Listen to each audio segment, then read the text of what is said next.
अस्सलाम वालेकुम स्टूडेंट्स। आज हमारा अकाउंटिंग का थर्ड लेक्चर है। आज के लेक्चर में हम डिस्कस करेंगे the elements of financial accounting. जो हमारा लास्ट लेक्चर था उसमें मैंने elements of financial accounting discuss किए थे, फाइनेंशियल स्टेटमेंट्स डिस्कस किए थे, एसेट और लाइबिलिटी, और फर्दर उसकी जो टाइप्स थी मैंने उसको ना डिस्कस कर लिया था। आज हम डिस्कस कर रहे हैं इनकम। इनकम क्या होती है? Increase in economics benefit during the accounting period in the form of inflow or enhancement of asset or decrease of liability that result in increase in equity other than those relating to contribution from equity participants.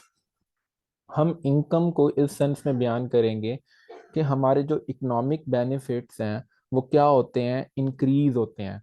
अब accounting period क्या होता है? Accounting period ये होता है कि जो हमने लाइफ ऑफ बिजनेस को क्या किया हुआ होता है, इनटू अप्रोप्रिएट सेगमेंट्स में क्या किया हुआ होता है, डिवाइड किया होता है।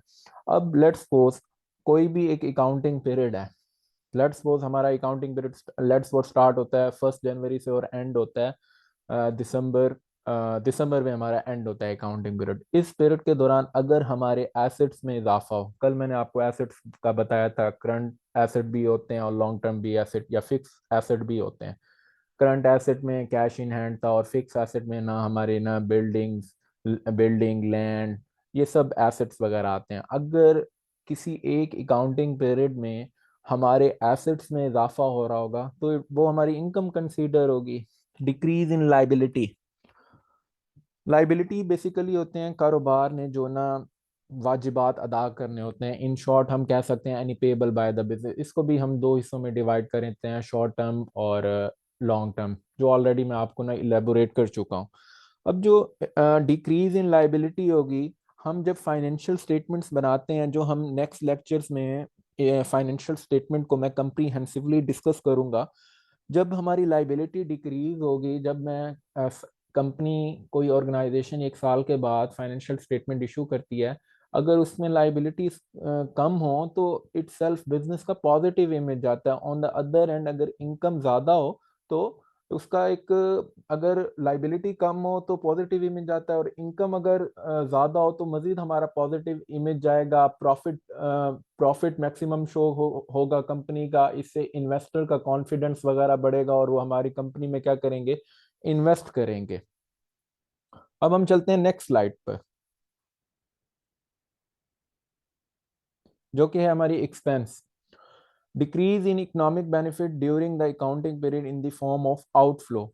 इनकम में हमारा होता था इनफ्लो, और एक्सपेंसेस में हमारा क्या हो रहा है, आउटफ्लो। और डिप्लेशन ऑफ एसेट और increase of liability that result decrease in equity. Equity क्या होती है? नेक्स्ट स्लाइड्स में इसको ना मैं कंप्रीहेंसिवली क्या करूंगा, इलेबोरेट करूंगा। एक्सपेंसेस को हम देखते हैं। इनकम में हमारा इकोनॉमिक बेनिफिट क्या हो रहा था, इनफ्लो हो रहा था, यानी हमारे पास कोई ना कोई चीज आ रही है। और एक्सपेंसेस में क्या हो रहा है, हमारे पास कोई ना कोई चीज जा रही है। वो कोई भी चीज हो सकती है, in the form of cash भी हो सकता है। फिक्स एसेट को हम क्या कर रहे हैं, बेच रहे हैं। फिक्स एसेट को हम बेच रहे हैं और हमें क्या हो रहा है, नुकसान हो रहा है। Let's suppose depletion of asset, यानी डिप्लेशन से मुराद ये है कि हमारे एसेट्स की ना, डेप्रिसिएशन एक टॉपिक है, डिप्लेशन, ये दोनों मुख्तलिफ मतलब मुख्तलिफ वर्ड्स हैं। इनको ना फर्दर हम डेप्रिसिएशन के टॉपिक में क्या करूंगा, इनको इलेबोरेट करूंगा। इंक्रेंस ऑफ लाइबिलिटीज मीन टू से मेरे पास पैसे नहीं है और मैंने किसी से क्या किया है, लोन लिया है। जब मैं किसी से लोन लूंगा तो मैंने शॉर्ट पीरियड ऑफ टाइम या लॉन्ग पीरियड ऑफ टाइम के बाद उसे लोन वापस करना है। ठीक है, तो मेरी लाइबिलिटी जब इंक्रीज होंगी तो एज अ रिजल्ट जब मैं उसे पे करूंगा तो इकोनॉमिक बेनिफिट आउटफ्लो होगा। इक्विटी में भी क्या आएगी, कमी आएगी। तो एक्सपेंसेस में हमारी यूजुअली क्या होता है, इक्विटी भी डिक्रीज होती है और हमारी लाइबिलिटी क्या होती है, इंक्रीज होती है। ऑन द अदर एंड अगर हम देखें, इनकम में देखें, तो हमारे इकोनॉमिक बेनिफिट इंक्रीज होते हैं, हमारी इक्विटी क्या होती है, इंक्रीज होती है, हमारी लाइबिलिटीज क्या होती हैं, डिक्रीज होती हैं। इसके बाद हम नेक्स्ट देखेंगे, एक माइनर सा डिफरेंस है जो अक्सर अकाउंटिंग के स्टूडेंट्स को, जो हमारे बिजनेस एडमिनिस्ट्रेशन के स्टूडेंट्स हैं, इनको अक्सर एक्सपेंसेस और एक्सपेंडिचर में ना फर्क नहीं पता होता। एक्सपेंसेस बेसिकली क्या होते हैं, एक्सपेंसेस मैं आपको ना मैंने आपको प्रीवियस स्लाइड में भी ऑलरेडी इलेबोरेट कर दिया है। मजीद डिफरेंस की को ना क्लियर करने के लिए मैं एक्सपेंसेस और एक्सपेंडिचर में ना एक छोटा सा कंटेंट लिखा हुआ है। Expenses are those cost that incur to earn revenue, in contrast expenditure are those cost that incur to purchase और increase the value of organisation fix asset.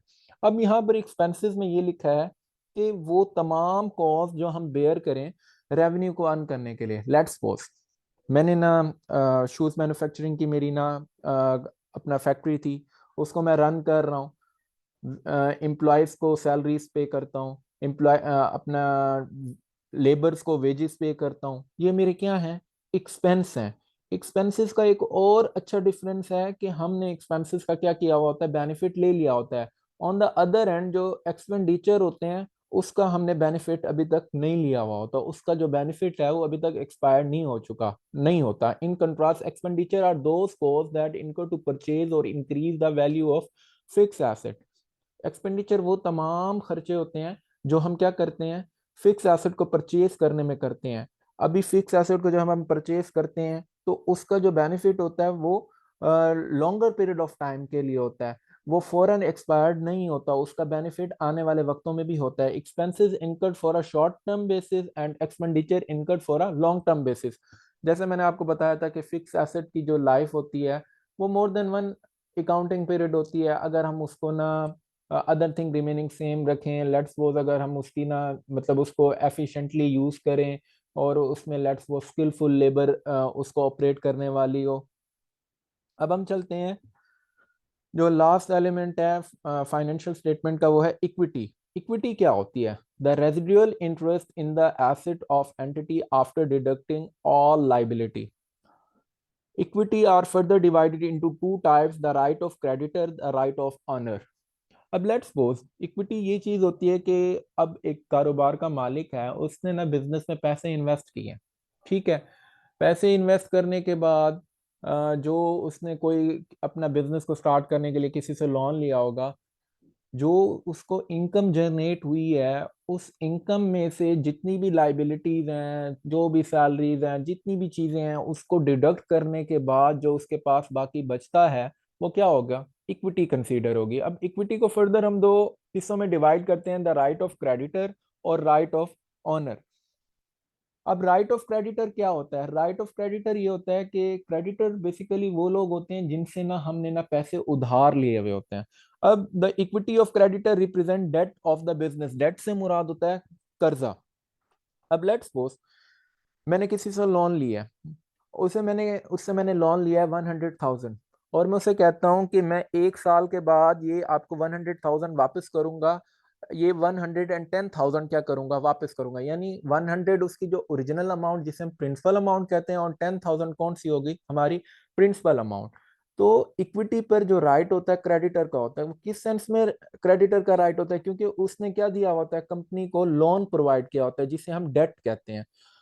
तो जो भी कारोबार में मुनाफा होगा उसमें राइट ऑफ क्रेडिटर इस सेंस में होगा कि वो जो प्रिंसिपल अमाउंट होगी वो भी कारोबार का जो मालिक होगा, जो ओनर होगा, वो रिटर्न करने का पाबंद होगा। जो भी इंटरेस्ट की अमाउंट जो ऑन द स्पॉट या जिस दिन मैंने लोन लिया होगा, जिस दिन मैंने ये कॉन्ट्रैक्ट साइन किया होगा कि मैं इतने अमाउंट में लोन ले रहा हूँ, जितनी अमाउंट इंटरेस्ट की तय हुई होगी मैं वो पे करने का ना क्या होऊंगा, पाबंद होऊंगा उसी इक्विटी के पोर्शन में से। और दूसरा होता है the right of owner. The right of owner, the equity of owner is called capital. अब जो ऑनर का भी राइट होता है वो क्या राइट होता है, वो होता है कैपिटल। आज के लेक्चर में इतना काफी है। नेक्स्ट इंशाल्लाह लेक्चर में हम डिस्कस करेंगे डेटर, क्रेडिटर, डिस्काउंट अलाउड और discount receive. Thank you so much.